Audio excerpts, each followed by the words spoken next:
हरि ओम मित्रों, हमारी लगभग सारी धार्मिक मान्यताएं कहीं न कहीं किसी वैज्ञानिक कारण की वजह से बनी हैं।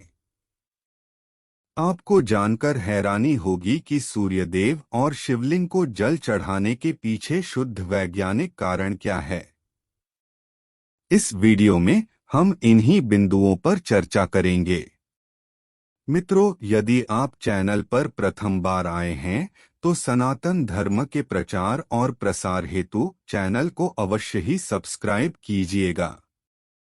मित्रों, आपने कलर थेरेपी यानी रंग चिकित्सा, जिसे क्रोमोथेरेपी भी कहा जाता है, का नाम तो अवश्य सुना होगा।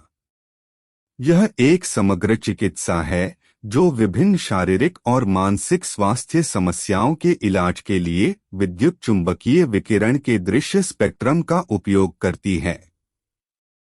भारतीय आयुर्वेदिक चिकित्सा के अनुसार विशिष्ट रंग हमारे शरीर के चक्रों को उत्तेजित कर सकते हैं और उनके असंतुलन को ठीक कर सकते हैं। वे हमारे मूड को बढ़ावा दे सकते हैं, हार्मोनल स्राव में सुधार कर सकते हैं और तनाव को कम कर सकते हैं। क्रोमोथेरेपिस्ट के अनुसार हमारे सभी अंगों में एक विशेष ऊर्जा होती है। अंग निश्चित ऊर्जा स्तरों के साथ सबसे अच्छा काम करते हैं और इन आवृत्ति स्तरों में कोई भी परिवर्तन रोग या अन्य रोग स्थितियों का कारण बन सकता है। अंग की कार्यशील ऊर्जा आवृत्ति समान आवृत्ति रंगों का जवाब दे सकती है। इसलिए रंग चिकित्सा हमारे शरीर के अंगों के उपयुक्त ऊर्जा स्तर को पुनर्स्थापित करती है, जैसे कि लाल रंग परिसंचरण में सुधार कर सकता है, जबकि पीला सूजन को कम करता है, इत्यादि। अगर हम सूर्य को जल देने की बात करें तो इसके पीछे भी रंगों का विज्ञान छिपा है। हमारे शरीर में रंगों का संतुलन बिगड़ने से अनेक रोगों से ग्रसित होने की संभावना होती है। प्रातः काल में सूर्य को जल चढ़ाने से शरीर में ये रंग संतुलित हो जाते हैं, जिससे शरीर की प्रतिरोधक क्षमता में वृद्धि होती है। इसके अलावा सूर्य नमस्कार की योग मुद्रा से एकाग्रता में वृद्धि होती है और रीढ़ की हड्डी की समस्याओं सहित कई बीमारियां अपने आप दूर हो जाती हैं। इससे आंखों की समस्या भी दूर होती है। इसके अतिरिक्त नियमित जल चढ़ाने से प्रकृति का संतुलन भी बना रहता है, क्योंकि यही जल वाष्पीकृत होकर सही समय पर बारिश में होने में योगदान देता है। इसके लिए हमें सूर्य को जल चढ़ाने की सही क्रियाविधि का ज्ञान होना चाहिए।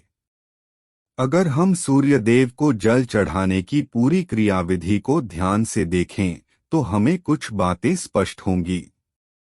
ताम्र पात्र में जल भरकर सूर्योदय के पश्चात सूर्य नमस्कार की विशिष्ट योग मुद्रा में जल की धार सिर से 4 इंच ऊपर से धीमी गति में गिराते हुए जल की धार में से ही सूर्य की प्रकाश रश्मियों को एकाग्रता से देखा जाता है। इसका लाभ ये है कि सूर्य के श्वेत प्रकाश में अलग अलग आवृत्ति के साथ रंग के प्रकाश होते हैं, जो जल द्वारा विक्षेपित होकर हमारी आँखों और शरीर पर पड़ती हैं, जिससे शरीर के अंगों को प्राकृतिक रूप से सभी रंग प्राप्त होते हैं। आँखों व शरीर को एंटीबैक्टीरियल डोज मिलने के साथ तरावट भी मिलती है और लंबी अवधि तक उनमें समस्या नहीं उत्पन्न होती। सूर्य नमस्कार की मुद्रा की अगर बात करें तो ये भी अपने आप में कई रोगों का इलाज है। इससे मस्तिष्क की एकाग्रता बढ़ने के साथ शारीरिक संतुलन सधता है और रीढ़ की हड्डियों में विकार नहीं उत्पन्न होते। अगर हम कुछ और गहराई में उतरें तो हमें पता चलेगा कि रंगों का ये विज्ञान ज्योतिष शास्त्र व रत्न विज्ञान के साथ कहीं अधिक जुड़ता है। रंगों के आधार पर ही रत्नों का चयन किया जाता है, जो अपने अपने विशेष स्पेक्ट्रम और तरंग दैर्ध्य के अनुसार विशेष ग्रहों को प्रभावित करने में सक्षम होते हैं। किसी भी ग्रह की नकारात्मक ऊर्जा को विशेष रंग के प्रयोग से परावर्तित या अपवर्तित किया जा सकता है। अब हम बात करते हैं शिवलिंग पर जल सहित भांग, धतूरा, बिल्व पत्र और बेर का फल आदि चढ़ाने की। आपको जानकर हैरानी होगी कि शिवलिंग खुद में न्यूक्लियर रिएक्टर का सबसे बड़ा प्रतीक है। इसकी पौराणिक कथा तो ब्रह्मा और विष्णु के बीच एक शर्त से जुड़ी है। शिवलिंग ब्रह्मांड का प्रतिनिधि है। जितने भी ज्योतिर्लिंग हैं, उनके आसपास सर्वाधिक न्यूक्लियर सक्रियता पाई जाती है। यही कारण है कि शिवलिंग की तप्तता को शांत रखने के लिए उन पर जल सहित बेलपत्र, धतूरा जैसे रेडियोधर्मिता को अवशोषित करने वाले पदार्थों को चढ़ाया जाता है। मित्रों, आप देखेंगे कि कई ऐसी मान्यताएं केवल परंपरा व धर्म के नाम पर निभाई जाती हैं, किंतु उनकी गहराई से छानबीन की जाए तो उनके पीछे छिपी वैज्ञानिकता को समझा जा सकता है।